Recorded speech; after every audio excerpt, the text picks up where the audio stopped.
Hi guys, may bago tayong pyesa na in-order online. Check natin kung maganda ba ito guys. For ADB 160 nga pala ito na engine cover or skid plate Elite Series ni Mokoto. Kung bago ang ADB 160 mo guys, ito ang dapat unang pyesa na bibilin mo para at least may iwasan mo yung gatong senaryo. Kagaya nito ay napanood natin sa online guys. So, nabasagan siya ng crankshell. So, hindi mangyayari yan guys kung may engine cover yung pinaka-ilalim niya. May tendency kasi mabasagan tayo ng crankshell dahil open ang pinaka-ilalim nito at kung sakali dumaan tayo sa lubak at off-road, ay skid plate ang sasalo ng impact at talsik ng mga bato na tatama sa ating engine. Kaya kung ayaw matulad dito, ay order ka na nito. Ilalagay ko yung link sa comment section. May kasama nga pala itong dalawang bracket guys at mga tornilyo. At syempre, yung pinaka-skid plate or yung engine cover. So, aluminum na yung material nito kaya walang tendency kalawangan siya guys.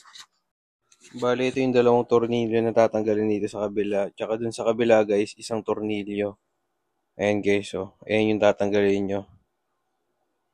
Bali, tatlong tornilyo yung tatanggalin nyo guys para may salpak nyo yung pinaka-bracket niya. Tinulungan na nga pala ako ni Papa tanggalin yung mga tornilyo guys. So.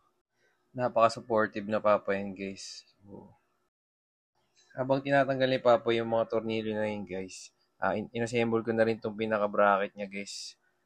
Napakadali lang naman to guys, parang lang nagbobuo ng Lego na ito. So may pattern naman niya kung paano ikabit. Maigi na lagyan nyo ng washer bawat tornilyo na ikakabit nyo guys, tapos tamang higpit lang guys para hindi ma-lost thread yung mga thread niya.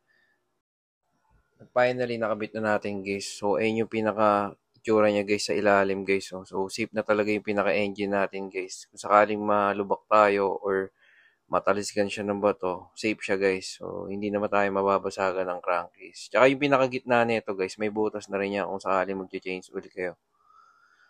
Ayun yung pinaka ano niya guys pag naka-center stand guys. So yung inyong clearance niya sa ground. Bale ito naman guys yung clearance niya sa ground pag hindi siya naka-center stand. So malaki pa rin yung space niya guys.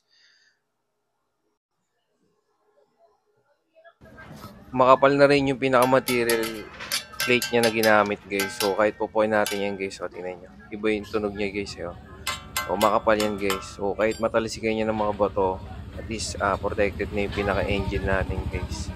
So kung gusto nyo talaga umorder na ito guys, ay ilalagay ko yung link dito sa comment section guys. Salamat guys.